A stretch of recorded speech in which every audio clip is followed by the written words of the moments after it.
राधे राधे महाराज जी। महाराज जी, लोगों के साथ जब भी कुछ बुरा होता है या अनहोनी होती है तो बोलते हैं भगवान ने बहुत बुरा किया। तो महाराज जी, ऐसा कोई उदाहरण है जिसमें भगवान ने किसी के साथ बुरा किया हो? आज तक नहीं है, आज तक कोई उदाहरण नहीं। भगवान ने जिनको मारा है उनको वो परम पद दिया जो बड़े बड़े योगियों के लिए भी दुर्लभ है। बुरा करते हैं हम, और जब उसका परिणाम आता है तो फिर भगवान को कोसते हैं। ये हमारी अज्ञान की धरा है, ये हमारे अज्ञान की बात है कि बुरा आचरण करते हैं हम और कोसते हैं भगवान को।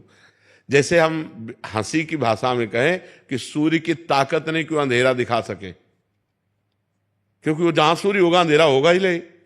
तो भगवान है मंगल भवन, तो भगवान मंगल भवन की ताकत ने किसी का मंगल कर दिया हो। 6 दिन के थे, छठी का उत्सव मनाया जा रहा था और पूतना नाम की राक्षसी स्तन में हलाहट जहल लगा करके भगवान को पिलाने के लिए पिलाया, तो भगवान ने उसे वो गति जो यशोदा मैया को दी। नरक जाना चाहिए, लेकिन भगवान ने वो गति दी जो यशोदा मैया को गति मिली, वही पूतना को गति मिली। ऐसे कृपालु भगवान है, वो कैसे किसी का मंगल कर सकते हैं? हम खुद पाप कर्म करके जब उसका फल भोगते हैं तब हम भगवान को कोसते हैं। जब मुर्गा की टांग खा रहे थे तब भगवान याद नहीं आए? जब शराब की बोतल पी रहे थे तब भगवान याद नहीं आए? जब पराई बहन बेटी की तरफ गंदी दृष्टि कर रहे थे तब भगवान याद नहीं आए? जब घूस ले रहे थे, जब बेईमानी कर रहे थे तब तुम्हें भगवान याद नहीं आए? दूसरे की हिंसा करने में भगवान याद नहीं आए?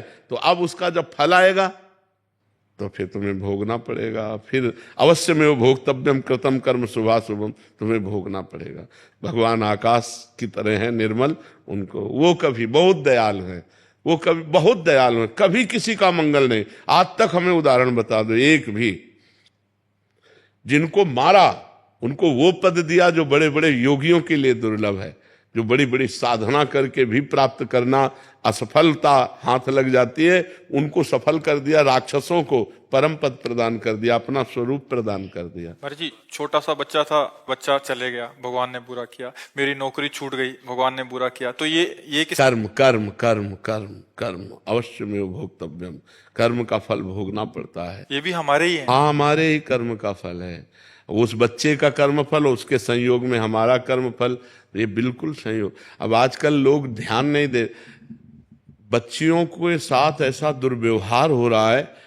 गर्भ हत्या करवा रहे हो, भ्रूण हत्या करवा रहे हो, इनका जब फल आएगा तो भगवान को कोसने से तुम बच जाओगे क्या? तुम्हें भोगना पड़ेगा। अवश्य में वो भोक्तव्यम कृतम कर्म शुभाशुभम। इसलिए डरो, इसको खिलवाड़ समझा जाता है, बहुत बड़ा महापाप है। भ्रूण हत्या, गर्भ हत्या, ये महापाप है। और माताएं बहनें इस बात को समझ नहीं रही, और बेटी की तरफ ऐसी घृणित बुद्धि से देखा, बिटिया हो गई, हम तुम कहां से आए हैं? विचार करो, अगर स्त्री शरीर ना हो तो हमारी तुम्हारा सृजन कहां से हो जाए? अच्छा, बिटिया सब बंद हो जाए तो ये सब क्या होगा? पूरी सृष्टि रुक जाएगी। सृष्टि तो उन्हीं से है। तो ये बात समझ में नहीं आती लोगों के। और बच्चियों की हत्या कर देना, गर्भ में बच्चियों की हत्या कर देना, बच्चियों का अनादर करके ऐसे, तो ये सब महापाप है। कन्या हत्या, देवी है, भ्रूण हत्या, ये सब बहुत बड़े बड़े पाप होते हैं जिनको हम पाप ही नहीं समझ। अच्छा, पराई स्त्री से व्यभिचार, ये आज खिलवाड़ समझा जाता है? नहीं, तो जब उसका परिणाम आएगा तो फिर भोगना पड़ेगा, बुद्धि भ्रष्ट हो जाएगी।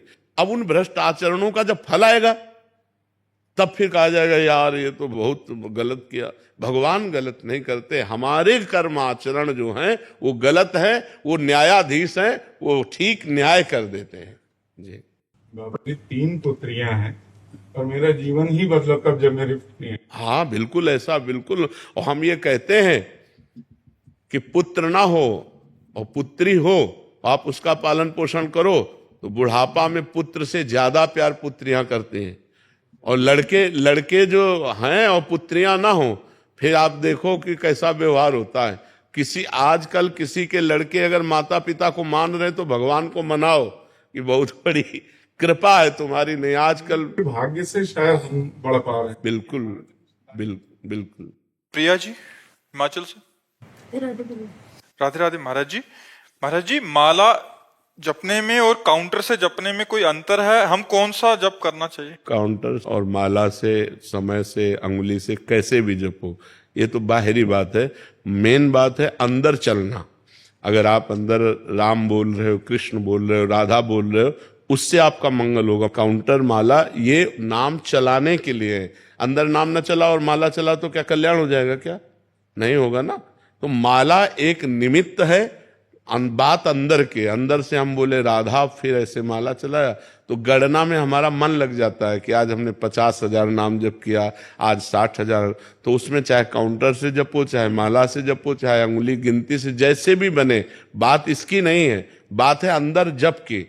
अगर अब जैसे कुछ ऐसे साधक हैं जो बिल्कुल गिनती नहीं, रात दिन भजन हो रहा है, लेकिन आप पूछो कि क्या भजन करते हो तो हम 10 भी नाम नहीं जब गिनती करके बता सकते कि 10, कि हम 10 जपते हैं या 20 जप, कुछ नहीं। और रात दिन चल रही श्वासों की माला, गिनती भगवान कर रहे हैं। तो ये बात जिनके अंदर बैठ गई है वो तो अलग बात है, लेकिन जिनको बैठालनी है उनको माला से है, काउंटर से, इन सबका सहयोग लेना चाहिए। इससे भजन में बहुत वृद्धि होती है कि हमने देखा 20,000 नाम जप कर लेते, खुशी होती है ना।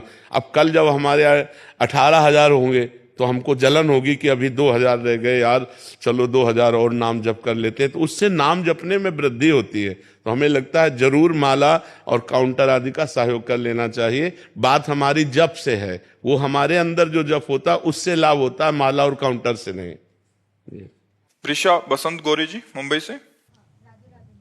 राधे राधे महाराज जी। महाराज जी, हम पराया उन प्रश्नों के उत्तर क्यों खोजते हैं जिनका उत्तर हमारे अंतर आत्मा में कहीं ना कहीं पहले से ज्ञात होता है? क्या ये आत्मा की जिज्ञासा है, मन की अस्थिरता? और जब उत्तर भीतर से प्राप्त हो भी जाए तो भी उसे पूर्ण रूप से कैसे स्वीकार करें? वो पूर्ण श्रद्धा और निश्चय कैसे उत्पन्न? जब तक अध्यात्म निष्ठा नहीं होती तब तक मन बहिर्मुख होता है।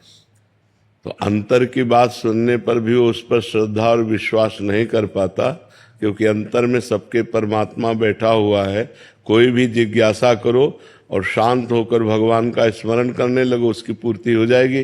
पर अंदर की बात सुनने के लिए हमारी वृत्तियां अंतर्मुख तो चाहिए, तो वृत्तियां बहिर्मुख हैं, इसलिए हमें बहिर्मुख होकर प्रश्न करना पड़ता है और प्रश्न सुनना पड़ता है। मना खष्टान इंद्रियाणि प्रकृति स्थान कर सती। मन इंद्रिय 5 ज्ञान इंद्रियों के साथ बाहरी प्रकृति में भ्रमण कर रहा है। यदि अंतर्मुख होकर परमात्मा में आ जाए तो कोई प्रश्न की जरूरत ही नहीं है। जो ही भगवान से अपना चित्त जुड़ेगा, समस्त संशय, समस्त प्रश्न शांत हो जाएंगे। हमें डट के भजन करना चाहिए, नाम जप करना चाहिए भगवान का, जिससे हमारे अंदर अध्यात्म बल आवे, हमारी बुद्धि पवित्र हो, हमारा मन चंचलता रहित हो, हमारी क्रियाएं निष्पाप हो। तब जाकर के हम अंतर्मुख होकर अंतर की बात समझ पाएंगे। किसका प्रश्न था? बात समझ पा रही ना जी? त्रिकम दास जी। राधे राधे महाराज जी। महाराज जी, ग्रस्त आश्रम जीवन में अपूर्णता होना स्वाभाविक है जो जीवन को आगे अपने प्रभु के पास लेके जाती है, पर साधु जीवन की ऐसी कौन सी अपूर्णता है जो उसको ग्रस्त जीवन से ब्रह्मचर्य के अलावा अपने प्रभु तक लेके जा सकती है? भगवान के भजन की भूख। जितना भी भजन करो उतना थोड़ा लगता है। ऐसा लगता है कि हमारा जीवन अभी अधूरा है। रात दिन भजन करने पर भी भजन की इतनी भूख बढ़ जाती है, उसे कुछ शोभा ही नहीं देता। नहीं खान पान ते भावे है, नहीं कोमल वसन सुहावे है, सब विषय लगे ते खारा है, हरियासिक का मगन्यारा है।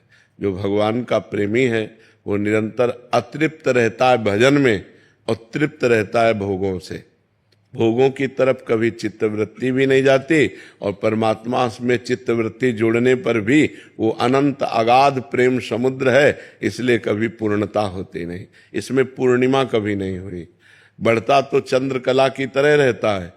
जो प्रेम है, जो भगवत भजन है, जो उसकी इष्ट निष्ठा है, इष्ट विश्वास है, ये प्रतिपल बढ़ता रहता है, पर इसमें पूर्णिमा कभी नहीं होती। प्रतिक्षण वर्धमानम प्रेम भगवान का है।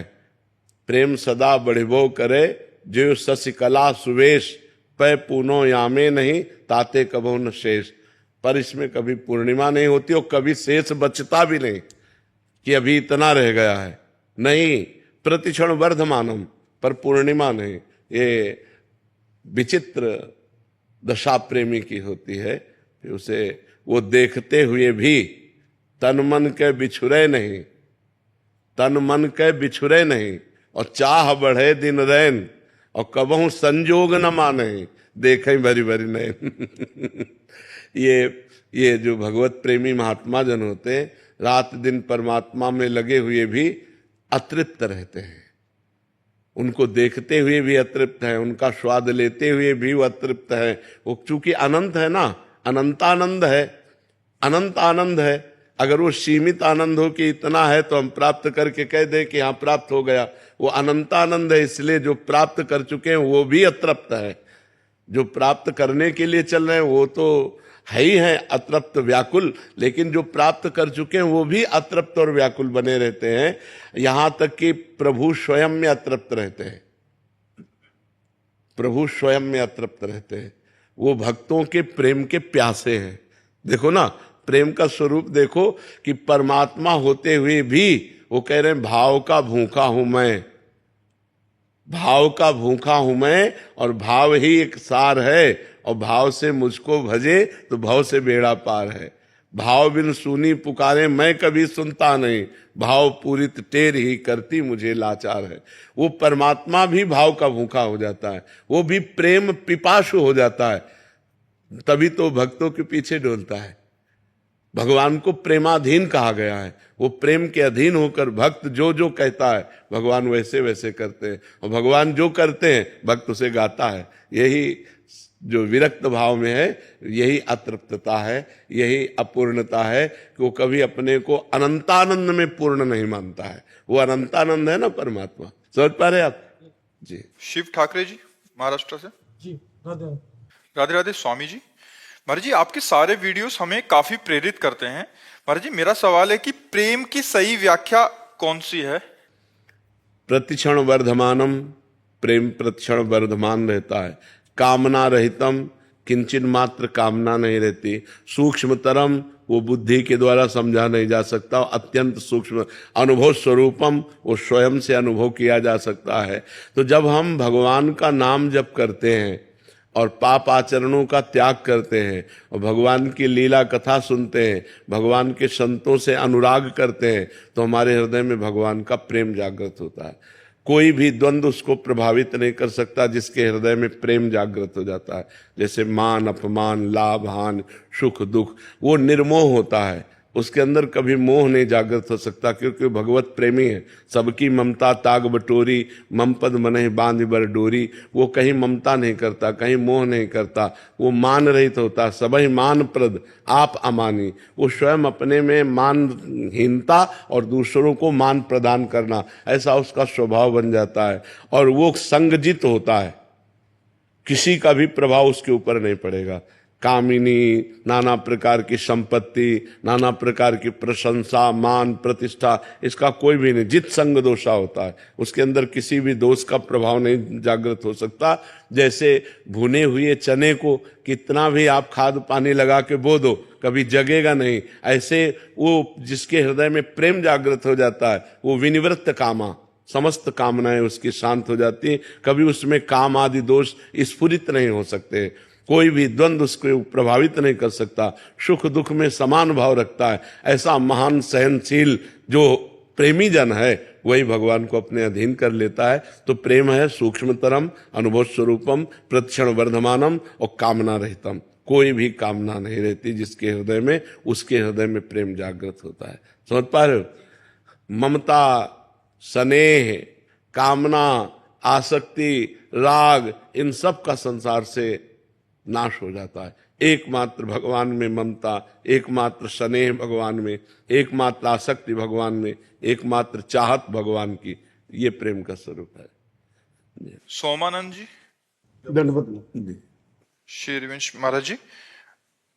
महाराज जी आप कह रहे थे कि आप पहले फोर्स में थे, फिर बाद में संन्यास लिया इन्होंने, पर बहुत देर से आपकी कथा सत्संग सुनता हूँ। आपकी कथा से मैंने हर समस्या का समाधान पाया है। महाराज जी केवल आपका धन्यवाद करना चाह रहे थे। बहुत कृपा, बहुत कृपा।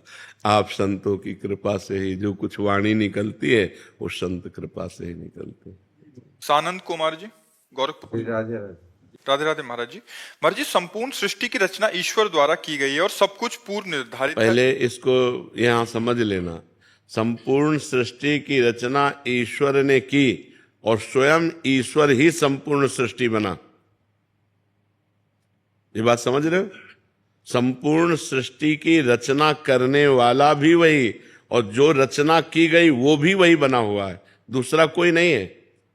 वही परमात्मा एकोहम बहुश्यामा, मैं एक बहुत रूपों में हो जाऊं, वही बहुत रूपों में है। अब प्रश्न करो। महाराज जी सब कुछ पूर्व निर्धारित है, तो किसी व्यक्ति द्वारा प्रारंभ में गलत कर्म और किसी के द्वारा सही कर्म क्यों किए जाते? मनुष्य शरीर में पूर्व निर्धारित सुख और दुख है, कर्म नहीं। कर्म निर्धारित नहीं है। जो हमने पूर्व में पाप कर्म किए और जो पूर्व में पुण्य कर्म किए, उसके मिश्रण से हमारे शरीर की रचना हुई। तो हमको कभी पाप का फल दुख मिलेगा, कभी पुण्य का फल सुख मिलेगा। लेकिन नवीन जो कर्म हो रहे हैं वो पूर्व प्रारब्ध से नहीं हो रहे, वो हमारी बुद्धि की मलिनता से हो रहे हैं, हमारे मन की चंचलता से हो रहे हैं। इनको पुनः आगे चलकर भोगना पड़ेगा। समझ पा रहे हो?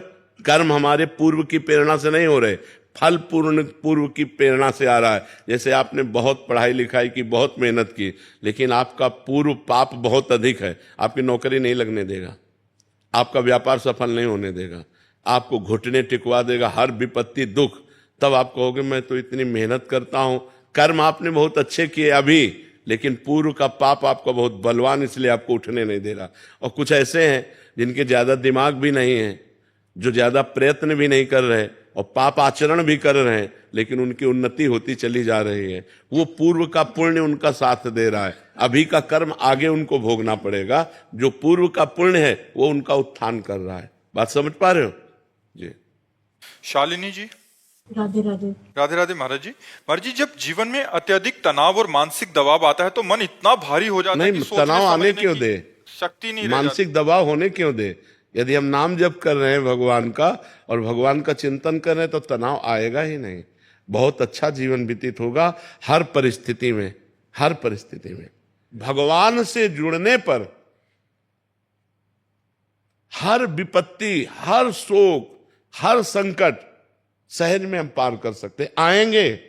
मनुष्य जीवन संघर्ष जीवन है। मृत्यु लोक में कोई ऐसा पैदा नहीं हुआ जिसको संघर्ष ना झेलना पड़ा हो, चाहे वो भगवान स्वयं राम हो या भगवान स्वयं श्री कृष्ण हो। भगवान जन्म ले रहे हैं कहां? कंस के कारागार में। कैसे? माता पिता हथकड़ी बेड़ियों से जकड़े हुए हैं। आ कौन रहे? अखिल कोटि ब्रह्मांडों के नायक आ रहे हैं।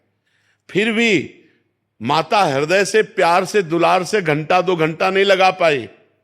तत्काल आदेश सरकार कर रहे हैं कि मुझे यहां से गोकुल पहुंचा दो। सामने ऐसे लावण्य की मूर्ति, सुंदरता की मूर्ति बालक, और उसको मां के सामने से छीना जा रहा हो। कितना अपार दुख देवकी जी को। फिर आकर के वही हथकड़ी बीड़ी जकड़ गई।